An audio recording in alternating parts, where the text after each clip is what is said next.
आगे से बात। Please have a big round of applause. शुक्रिया बहुत।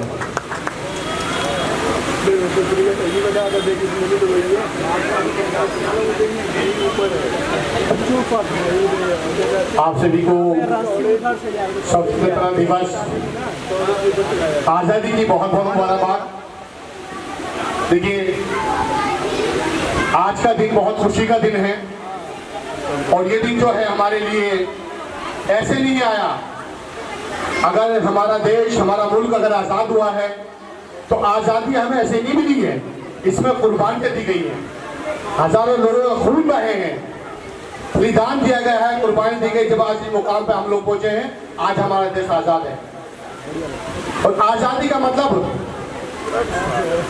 उस टाइम हम लोगों को एहसास होता होगा उन लोगों को आज़ादी क्या है, जब वो गुलाम थे और उन्होंने अपने लहू को बहाया है। आज हम लोग समझते हैं कि हम लोग जैसे देश के अंदर कुछ कट्टरपंथियां नफरत फैलाने की कोशिश करते हैं, लेकिन वो लोग बहुत ज्यादा नहीं है, वो लोग सिर्फ चंद लोग हैं। लेकिन आज भी हिंदुस्तान के अंदर बहुत बड़ा तबका हिंदुस्तान में मोहब्बत चाहता है, अमन अमान और सुकून चाहता है, नफरत नहीं चाहता। लोग कहते हैं कट्टरपंथी, कट्टरपंथी का मायने इन लोगों ने बदल दिया है। कट्टरपंथी का मायने ये नहीं है कि आप किसी को नुकसान पहुंचाएंगे, कट्टरपंथी का मायने ये नहीं है कि आप किसी को नीचे दिखाएंगे, कट्टरपंथी का मायने ये नहीं है कि आप किसी को नुकसान पहुंचाएंगे और देश के अंदर नफरत बढ़ेगी। कोई भी धर्म, कोई भी ग्रंथ ये नहीं कहता कि किसी को आप नीचे दिखाएंगे, किसी को आप कमजोर करेंगे या किसी का आप नुकसान करेंगे। आ जाइए आप कुरान पाक पर, कुरान पाक में ये नहीं लिखा है कि आप किसी के धर्म को ठेस पहुंचाएंगे या किसी को आप नुकसान पहुंचाएंगे। आ जाइए आप गीता पर, गीता में कहीं ये नहीं लिखा कि आप दूसरे धर्म के लोगों को नुकसान पहुंचाएंगे या ठेस पहुंचाएंगे। आ जाइए बाइबल के अंदर कोई भी धार्मिक किताब ऐसी नहीं है जो नुकसान पहुंचाने के लिए बोलती हो, प्यार की ही बोलती हो, मोहब्बत के नाम करती है और महिलाफत की बात करती है और एक दूसरे को आगे बढ़ाकर लेकर साथ चलने की बात करती है। लेकिन चंद लोग नफरत भरते हैं। हमें उस नफरत में नहीं आना है, हमें मोहब्बत देखनी है, हमें मोहब्बत से साथ चलना है। और हम लोगों को हिंदुस्तान के जो एक पौधा हमारे शहीदों ने लगाया है, उस पौधे को हमें आगे बढ़ाकर चलना है। हम चंद लोगों की बातों में नहीं आना है। हमारे अंदर यहाँ पर बच्चे भी हैं, हमारी माएँ और बहनें भी बैठी है। अपने बच्चों को हमें बताना है मोहब्बत क्या होती है, मोहब्बत का पैगाम देना है। हमें इन चंद लोगों की नफरतों से हमें दूर रहना है। नफरत कभी भी आगे नहीं लेके जाती है, नफरत हमेशा नुकसान पहुंचाती है।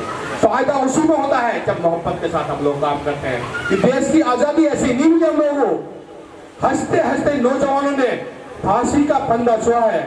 शहीद आजम भगत सिंह ले लीजिए आप, राजगुरु ले लीजिए, सुखदेव ले लीजिए आप, अशफाकुल्लाह खान ले लीजिए आप, कोई भी आप ले लीजिए। उन्होंने किसी ने 24 साल की उम्र में, किसी ने 22 साल की उम्र में, सबसे कम 18 साल की उम्र में भी फांसी का फंदा चूमा। किस लिए? हमारे मुल्क को आजाद करने के लिए। हम अपने मुल्क को इस तरह से नहीं देख सकते, मोहब्बत से आगे बढ़ाएंगे। क्योंकि आने वाले वक्त में अभी ये बच्चे हैं, फिर ये बड़े भी होंगे। हमें यही बात बतानी है कि हमें मोहब्बत को आगे लेकर चलना, नफरत को नहीं।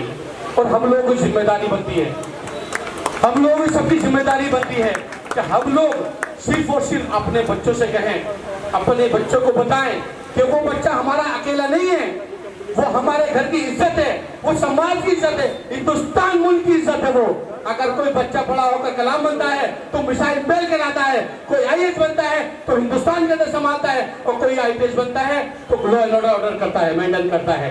तो एक बच्चा अकेला नहीं होता।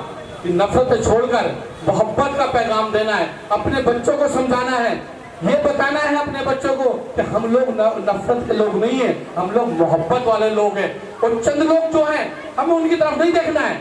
कोई लोग है वो लोग कभी अच्छा चाहते ही नहीं है, हमें उनकी तरफ नहीं देखना। हमें मुल्क के लिए देखना है, मुल्क की मोहब्बत के लिए देखना, मुल्क की तरक्की के लिए देखना है। हमें अपने बच्चों को ये समझाना है।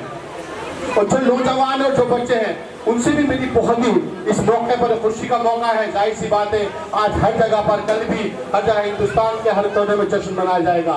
आज ये बहुत ही शानदार जामिया कोचिंग सेंटर और ये मिशन स्कूल के नाम से जामिया मिशन स्कूल साजिद भाई का है। बहुत ही शानदार प्रोग्राम रखा है, बहुत ही अच्छा प्रोग्राम अभी भी होगा। बहुत ही छोटी सी बात रखकर मैं अपनी बात खत्म करूंगा।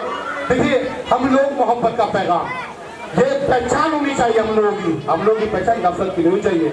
और जो बच्चे हैं वो बच्चे जो हैं वो अपने माँ बाप का एहतराम करें, क्योंकि दो चीजें होती हैं, एक होती है तरबियत और एक होती है तालीम। तालीम जो दी जाती है वो दी जाती है स्कूलों में, जो तरबियत दी जाती है वो दी जाती है घर से।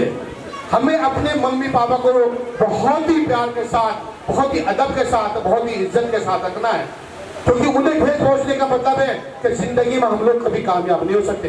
जो इंसान अपने माँ बाप को ठेस पहुंचा सकता है वो इंसान कभी जिंदगी में कामयाब नहीं हो सकता है।